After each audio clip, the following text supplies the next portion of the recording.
Hey, wedding photographer, have you ever experienced that when a potential client, a couple that are getting married and they want to book you as their wedding photographer, they send you an email, they fill out the contact form, and then when you respond back to that email, you only hear crickets. It's like they have ghosted you. They're no longer there. They're no longer interested. And then you wonder, is it you?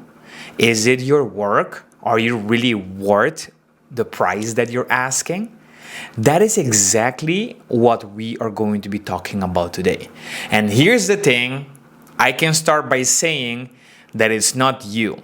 No, it's not you. You as the photographer, it's not you. But it is your process.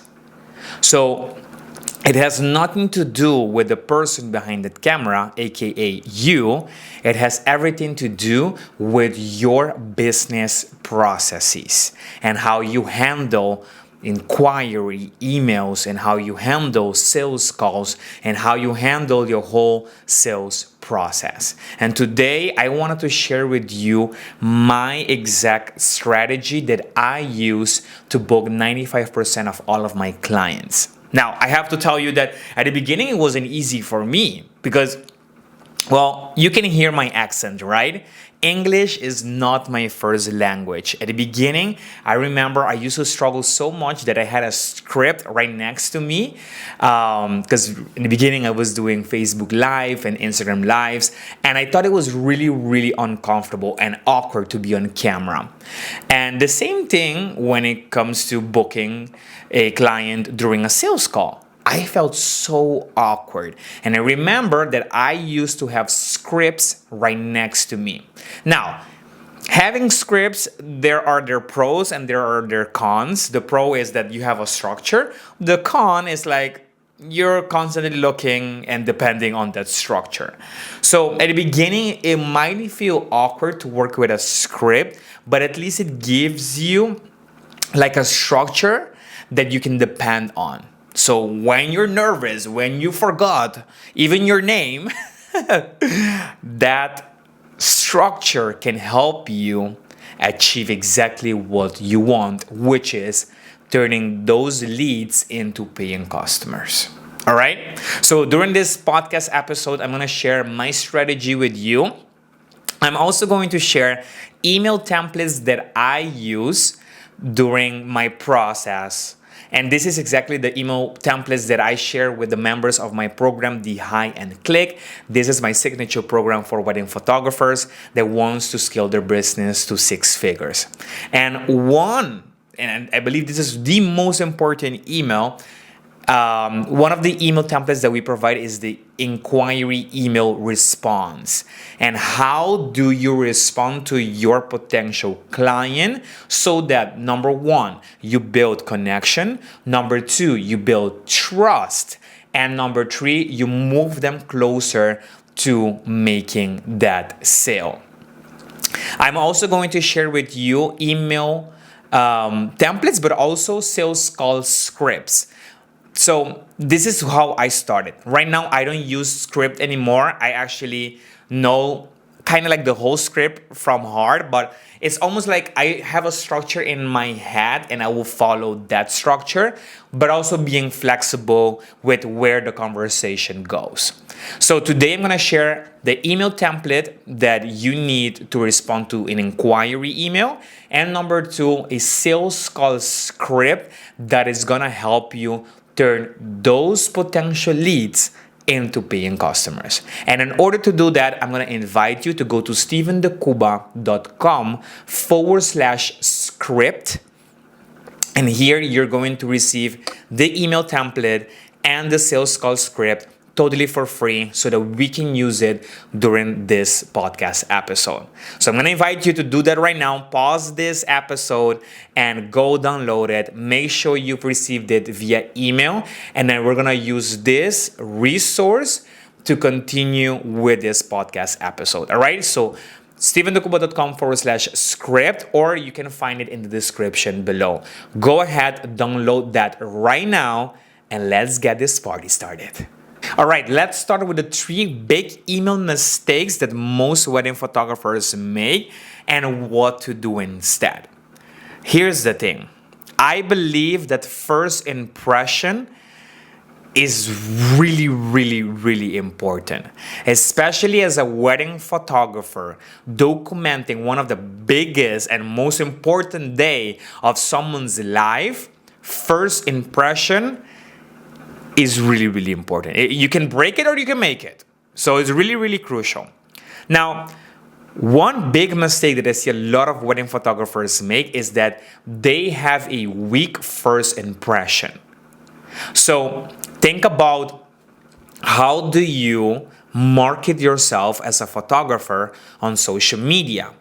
Do you personalize your marketing?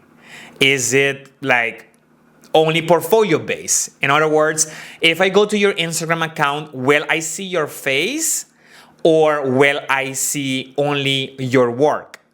Here's a wedding, here's another wedding, here's another wedding, here's another wedding. It's all about weddings, which is great because you're showing your work, but you're missing the biggest asset that you have as a wedding photographer, which is your personal brand.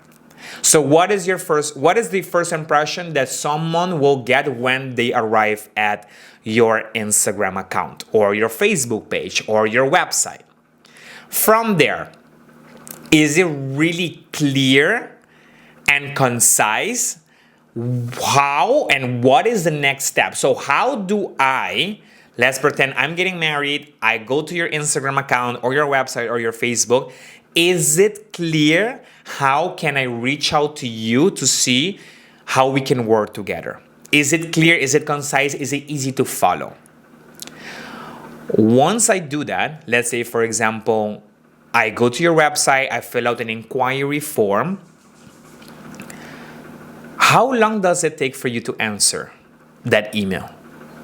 And do I have any expectations on how long is it gonna take, and like how long am I supposed to wait, and what is the next step? Did you get my email? So what I'm saying here is that when I fill out an inquiry form on your website, do I get a message, thank you, or success, you have successfully filled out this form, we will get back to you in 48 hours. Or when I send it, do you send an automated email, hey, we've received your email, we'll get back to you within 48 hours. I like to set expectations so that I can exceed expectations. I promise all my potential leads that I will get back to them within 48 hours. I do my best to get back to them within 24 hours. So I believe this is one way that you can also elevate your client experience, set expectation, and then you can exceed it. And by responding in email, there's already one small but so crucial way to set the tone. And again, create an everlasting first impression. Now, from there, when you respond to these emails, do you personalize it or everyone gets the same email? It's like their sir/madam and then everything is the same? Or do you personalize it with their first name? Do you put their wedding date in the email? Do you put the wedding venue if you already have all this information? I believe this is super important so that the client feels like, hey, he's really talking to me. It's not a robot, right? So really thinking about the first impression really, really will help you elevate the client experience. So think about how you portray yourself on your social media and your website. Is it clear for me to get in contact with you? And number 3, do I know, as the groom that is getting married, do I know when to expect an answer from your side? So setting expectations so you can exceed expectation is one strategy that you can apply. Now, the second big email mistake that I see most photographers make is that they fail to include a clear next step. What do I mean by that? So, for example, if you respond to an inquiry email, Do you clearly state in that email what is the next step? And the next step could be different things. It could be download a pricing guide where you put all of your information. Is it click here to book a discovery call so that your clients can book a call with you and get to know you? So maybe you can meet via Zoom. So it's really important for us to understand that we need to make it so clear what the next step is so that we continue with our customer journey with your business. All right. So in the email template that I share with you, you will see that I highlight certain areas of the email template with a really yellow highlight, right? And then here, this is the area where you can modify, customize the email. So think about their first names and their wedding date. And you will also notice there's a part where I ask them, click here to book a discovery call with me. This call is basically for us to get to know each other better and then see if we are a match working together.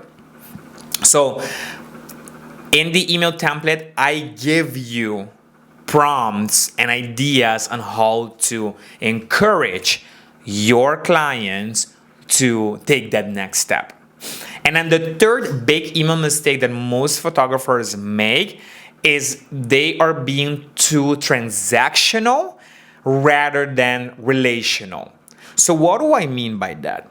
I believe that one of the biggest asset that you have as a wedding photographer is that the person behind that camera, aka you. So anyone, and I believe anyone out there can learn how to take really great photos. But if you're only gonna compete based on creativity, then you've already lost that game. Because there will always be someone that is doing it better than you, or they are maybe more creative than you, and maybe they have a different style. It really doesn't matter because creativity is subjective, but the reality is that if we only focus on competing with creativity, then we have really lost that match. What I've seen most successful wedding photographers do is that they built a personal brand. Your personal brand, no one, and absolutely no one, can replicate that. No one can copy and paste your personal brand. No one can copy and paste your energy, who you are. Like, who you see right here, this Steven, this is it. This is what you get, right? And no one can replicate this. No one. So for example, as wedding photographers, we use presets to edit our photos, right? Everyone can at least get close to the same presets, right? Or one preset got really famous, thousands of photographers are buying it, aka thousands of photographers have the same editing style. So we cannot compete based on that. We compete based on our personal brand. And I believe that building a personal brand is the most effective way to stand out as a wedding photographer so that you can build strong relationship with your audience, attract high-end clients, and book more weddings. I believe this to my core and I stand by it. Your personal brand is what is going to help you stand out in that sea of competition. All right, so 3 big email mistakes that I want you to avoid. Number 1, have a weak first impression. Think about how you portray yourself online. Number 2, failing to include a clear next step. What is the next step? Book a call, download this guide, fill out this form. What is the next step? That is super important. And number 3, being too transactional rather than relational. At the end of the day, you are their wedding photographer. You are the person that is going to spend the most amount of time in front of their faces on one of the biggest days of their life. You definitely want to build relationships with your clients. I believe this to my core, and this is one of my biggest factors of success. Because if you go on my Google reviews, and you can read all these reviews, my clients are barely talking about their photos. They're talking about the experience that I gave them. And then everything starts from your first impression. How you portray yourself out there, how you respond to their email, how quick you are, how do you communicate. All of these things are super important. And today we're gonna cover especially the inquiry part and taking that client into a sales call, and on that sales call, turning them into paying customers. All right now we're gonna continue with the inquiry email. So I want you to put that in front of you right now because we're going through it. And email number 1, as part of the templates that I provide for all of my clients in the High-End Click, is the responding to an inquiry email. And if you have it in front of you right now, you will notice that I start with, hey, client's name. Client's name is highlighted in yellow. This is where you put their name. Easy, really easy to understand, right?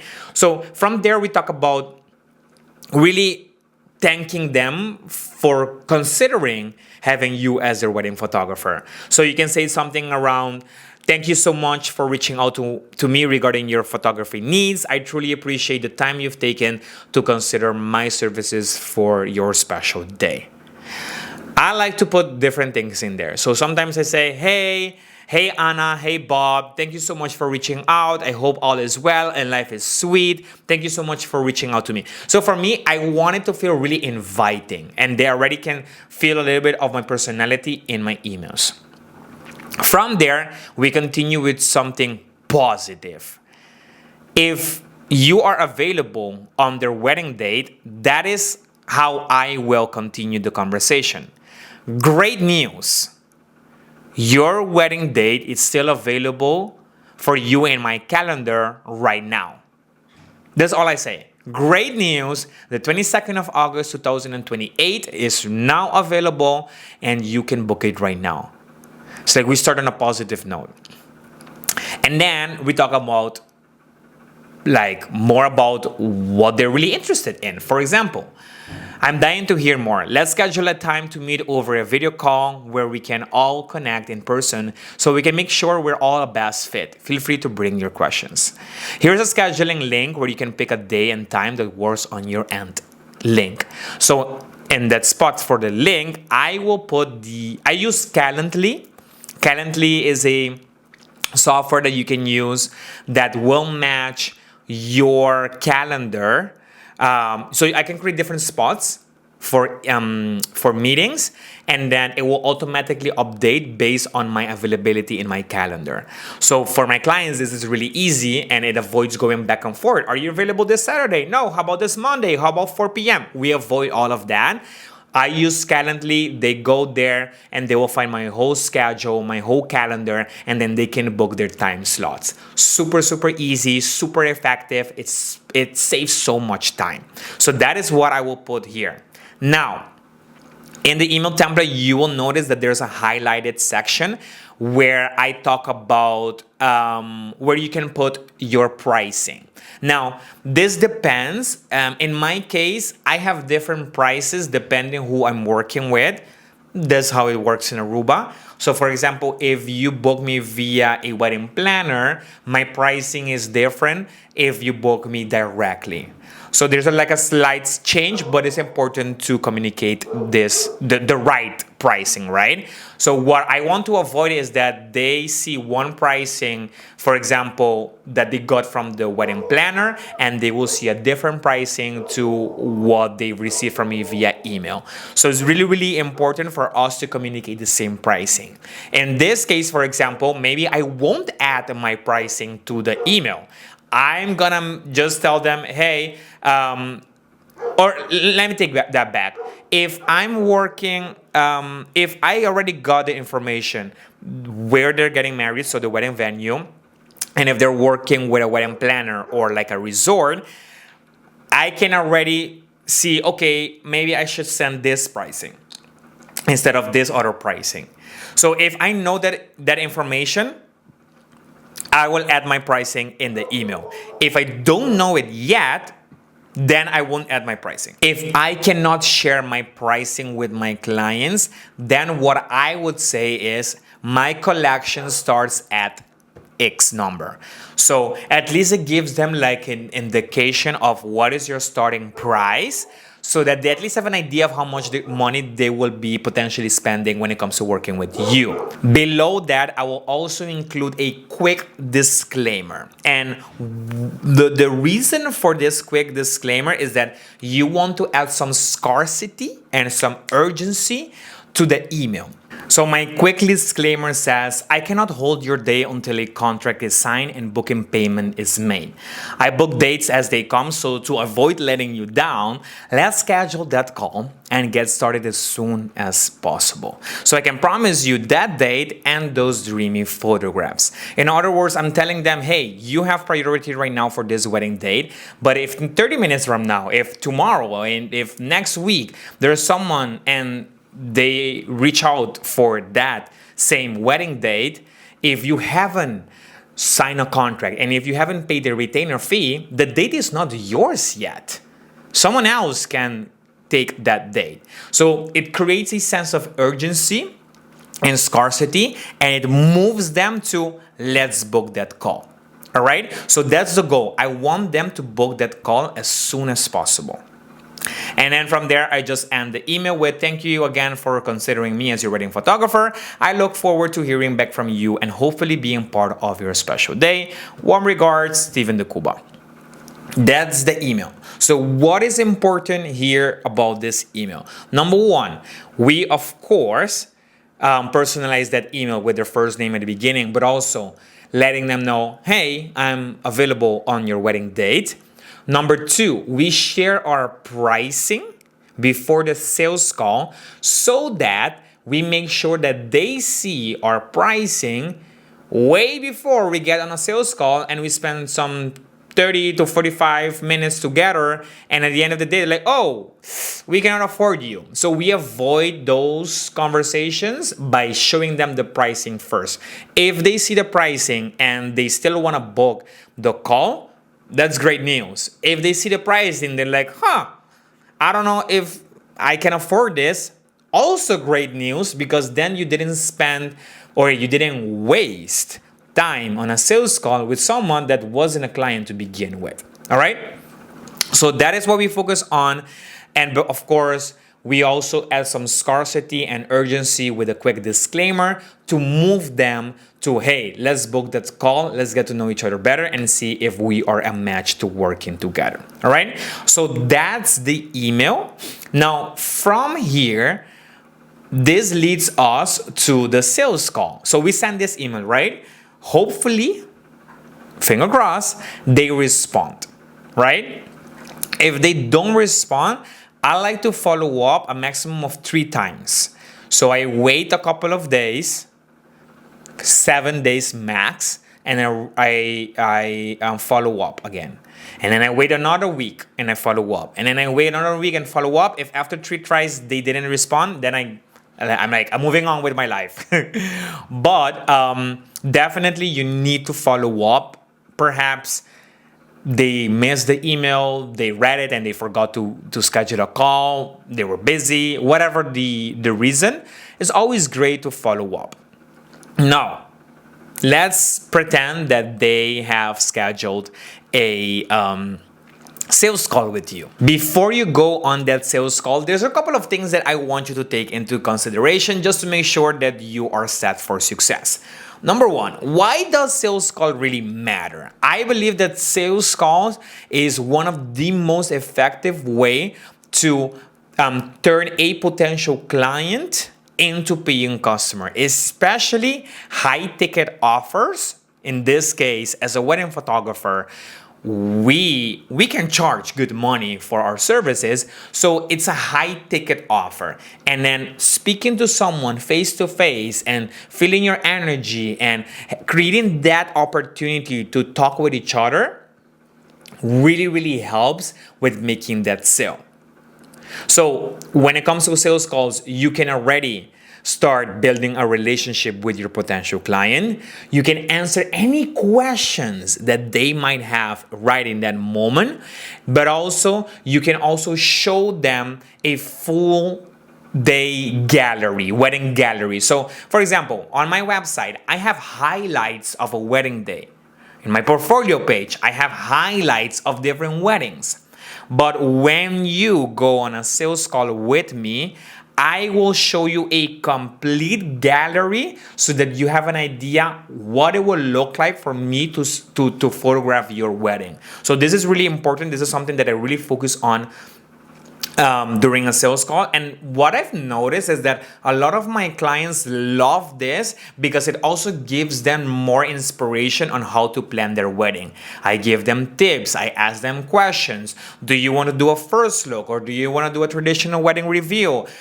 Do you have a bridal party? How big is the bridal party? Are we doing family portraits? Where do you want to do it? So basically, we're going through the whole wedding timeline, and here, like, really the strategic part of this is like you are helping them envision how it would look like to work with you. This is like marketing on steroids, but so indirectly that you're not saying, hey, book me now, book me now, book me now. No, you're telling them, hey, this is what it would look like. Like, it's such a really effective and powerful way to sell your service. Now, a couple of mistakes that I want you to avoid during a sales call is talking too much. You don't have to be the one doing the talking because, again, they've already seen your pricing. They've already seen your portfolio. They've already seen your website and social media and all of that. Maybe someone even recommended them to you. So, what I would say is that when it comes to the sales call, they have to do the talking. You just have to make sure that you're answering any questions that they have and make it easier for them to say, yes, we're ready to book. So let them do the talking. Number 2, avoid objections or lacking confidence in addressing them. So for example, an objection could be, well, you're too expensive. Or there's someone that is doing it cheaper. Or we're still looking for our options. These are all different sales objections that can come up. So I would definitely encourage you to at least have an idea of your response when you get these sales objections. And you're gonna notice the more you do it, the more comfortable you are responding to that sales objection. And the more you do it, the more sales objections you get, the more you can train, and the more you can be ready for the next time you get the same sales objection. All right? And then another mistake that I want you to avoid, just the same thing as the email, is not having a clear flow or structure. If you're all over the place, your clients will get really overwhelmed, and a overwhelmed client will never buy.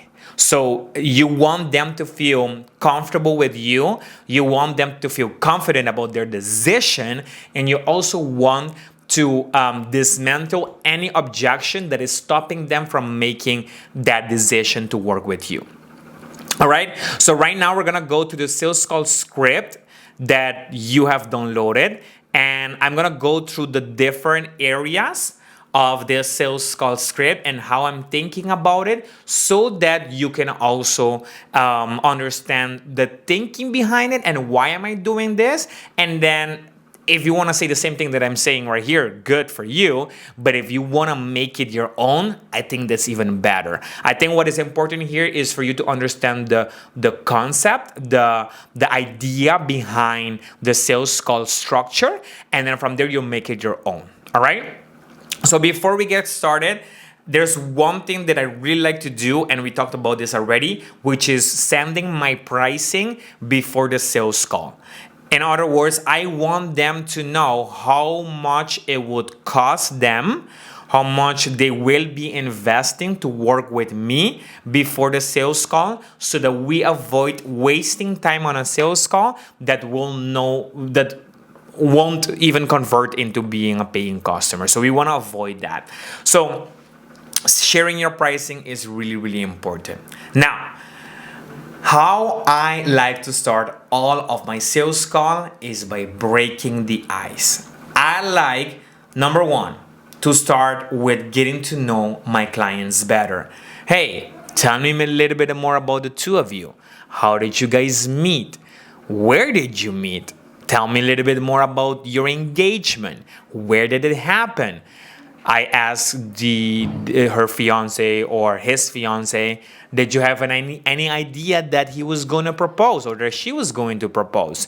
Like, I'm starting to get to know them better, and again, I'm only asking them questions so that they are the one telling me that story. I'm not selling myself yet. I'm not talking about my services yet. I'm not talking about anything. I'm not even showing a gallery yet.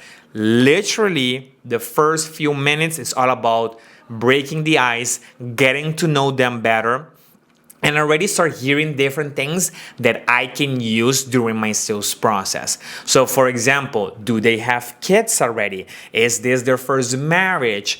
For example, I photograph a lot of weddings in Aruba, and most of my clients are tourists that comes to Aruba to get married here. So one of my questions that I ask every single time is like, why did you choose Aruba? Why Aruba?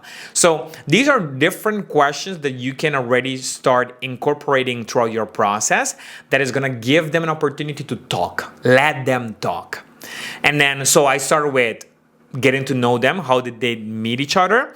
Then going to the engagement part. And then we get to the part, hey, tell me more about your wedding.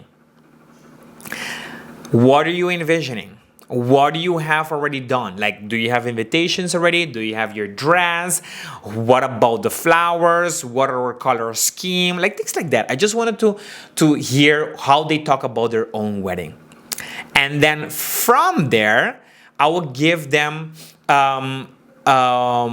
really like the opportunity to start already asking questions if they have, but I already start prepping them to, hey, let me show you how how we can work together. So what do I mean by that? So for example, if they're talking about having a beach wedding, let's say at the Ritz-Carlton, then I can say, hey, I have this gallery of a beach wedding at the Ritz-Carlton. How about I share my screen with you and we go through the whole gallery, and then as we're going through the gallery, I will ask you a couple of questions. You can ask me questions as well. You can at least visualize how it would look like to get married at the Ritz-Carlton, at the beach. You know, so I use my gallery of a previous wedding in a way to guide them through the whole wedding timeline. So how I do is like, okay, at the beginning, I start with the getting ready of the groom. Take a look at this section of the gallery, and then I can ask the groom, or do you have groomsmen? Are you getting ready with them? Is your dad going to be there? Do you have an uncle or a cousin or a brother or your best man that is going to be sharing this moment with you? Because I can have them help you with the suit, with the tie. I can incorporate them as part of your getting ready section. So I'm showing them parts of the gallery, but I'm also asking them questions to make it more, that it becomes more personal to them. Like, this is what you're doing, this is how it can look like, but tell me more about your wedding, right? And then from there, I'll go to the bridal getting ready. And again, just as a disclaimer, it could be two grooms, it could be two brides, but I'm just taking a bride and a groom example right now.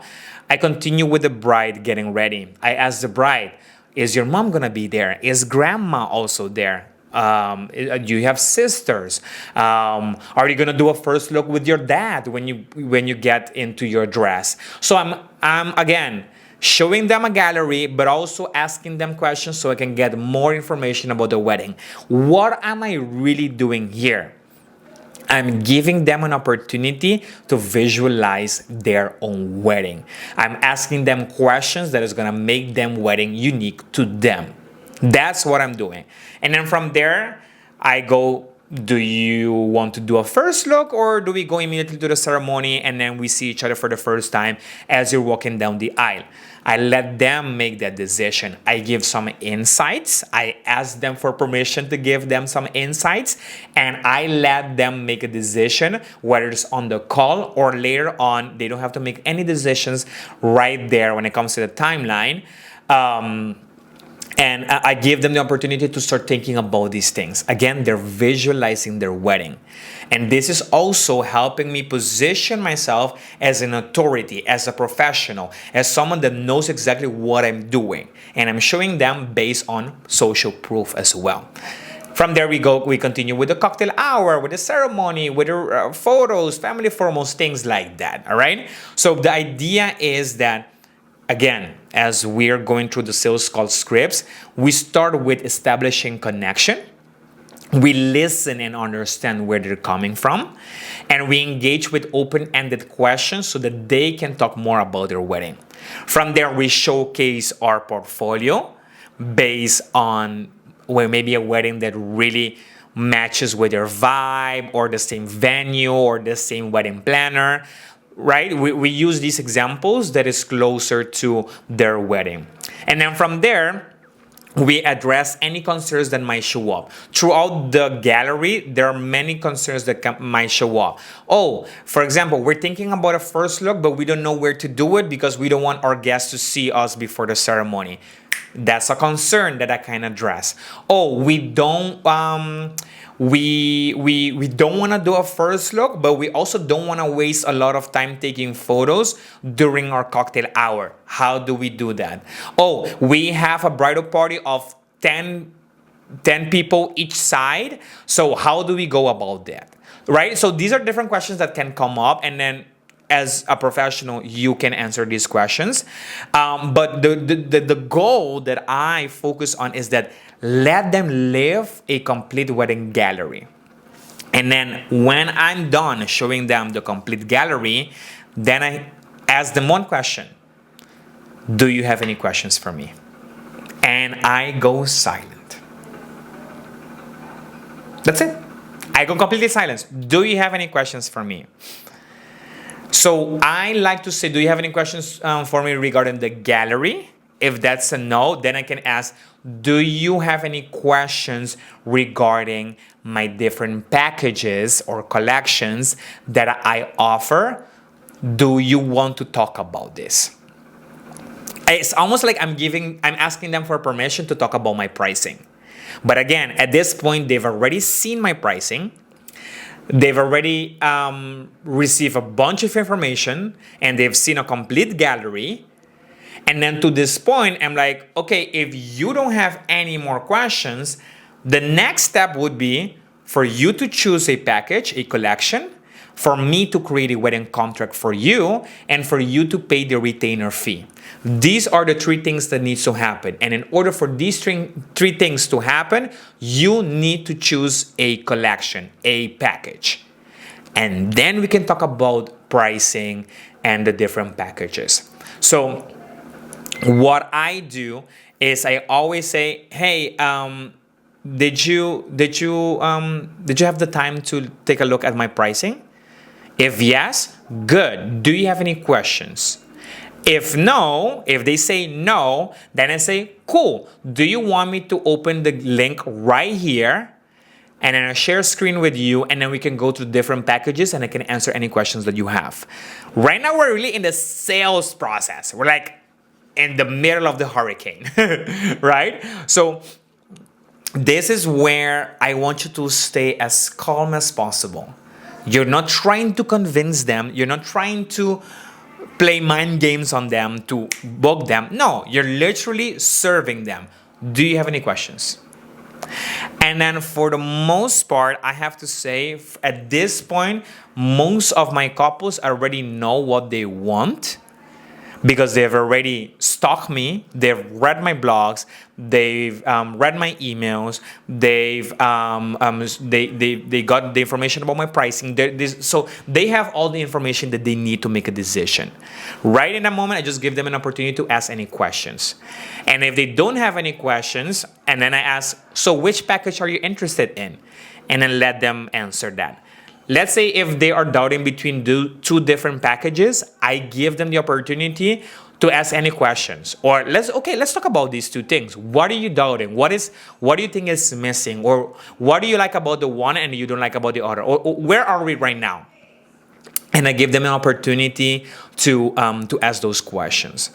And then I will always say the next step is for me to create a contract for you. If you already know which package do you want, is it okay that I follow up with an email with a contract, at least a draft, so you can take a look at it and then you get back to me?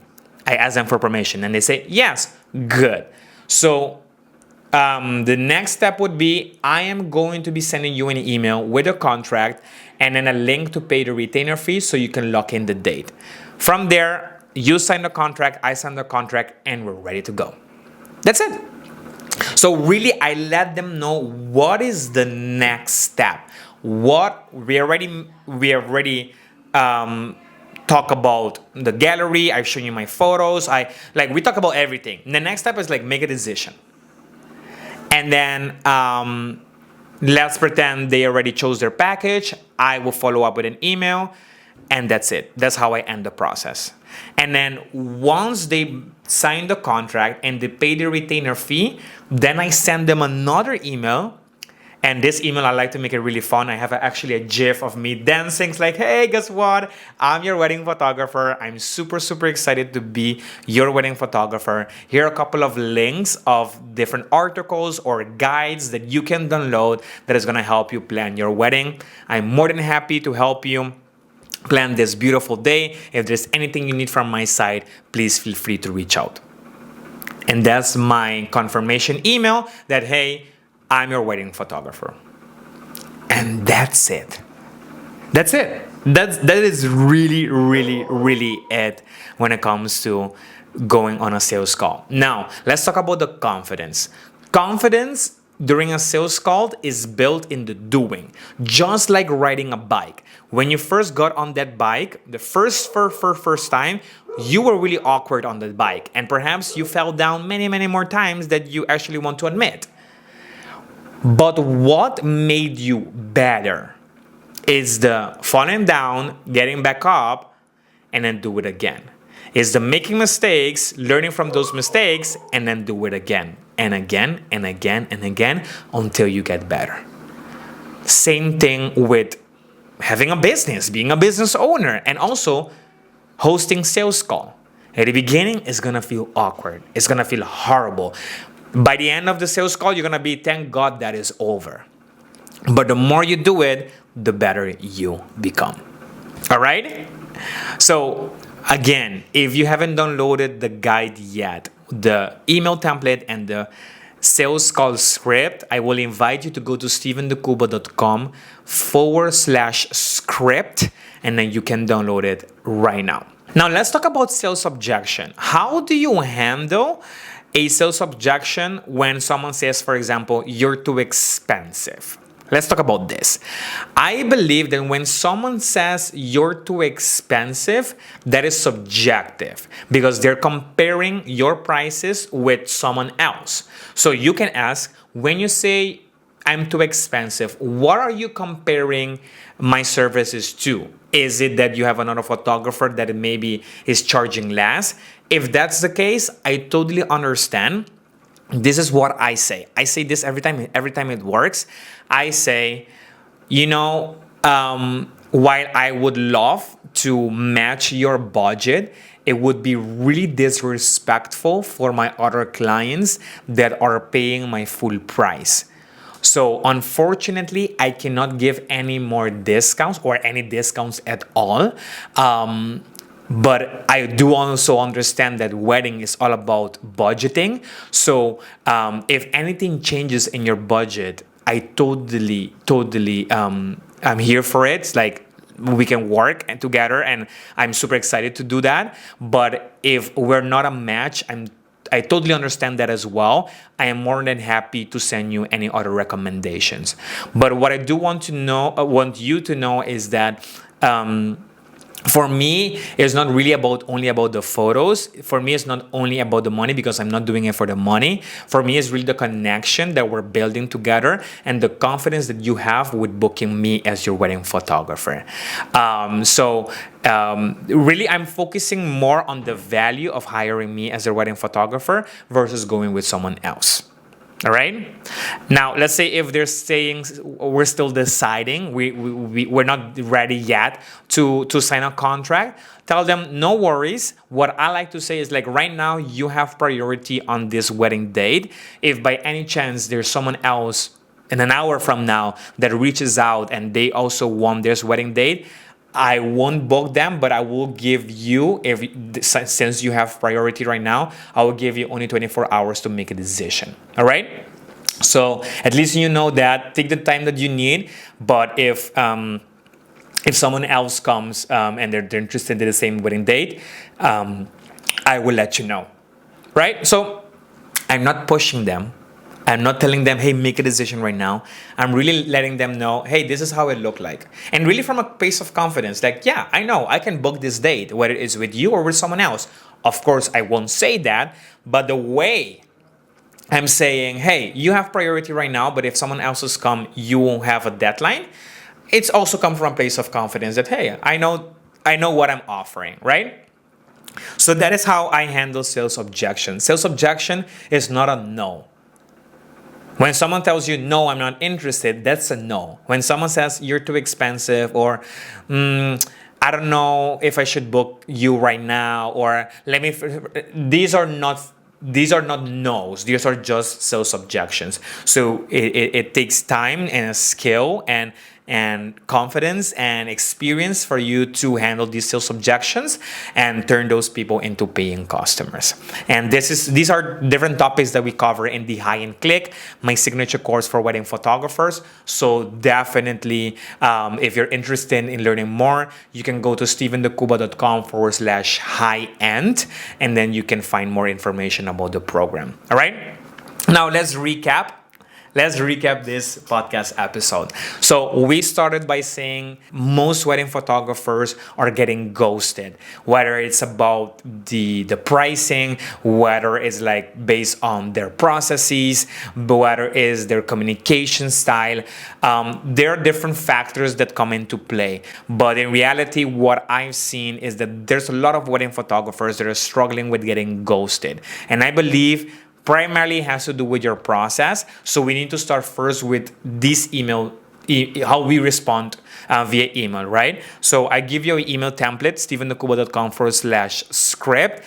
You get the email template and a sales call script that you can use.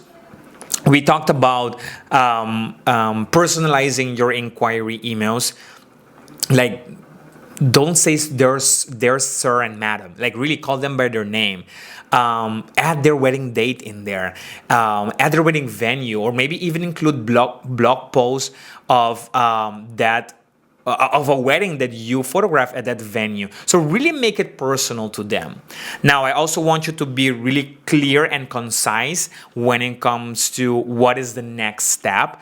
Book a call, sign the contract, pay the retainer fee. Make sure it's really clear and easy to follow.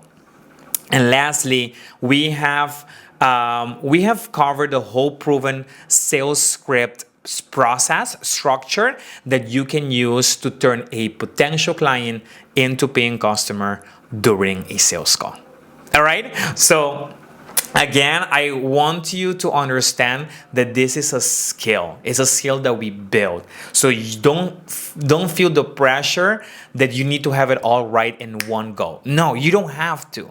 But what you really need to do is to practice. So what I would even suggest is, hey, can you practice with a spouse, with a brother or sister or cousin or a friend?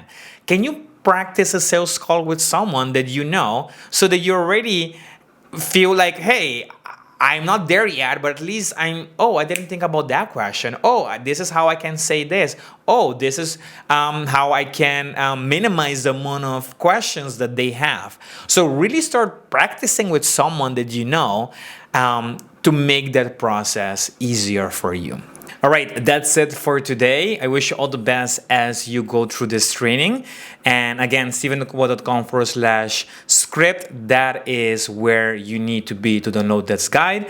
And I will see you in the next episode. If this episode was important and valuable to you, make sure you write me at at Steven the Cuba on Instagram and let me know more about your process. All right? Thank you so much for being here, and I will see you next time.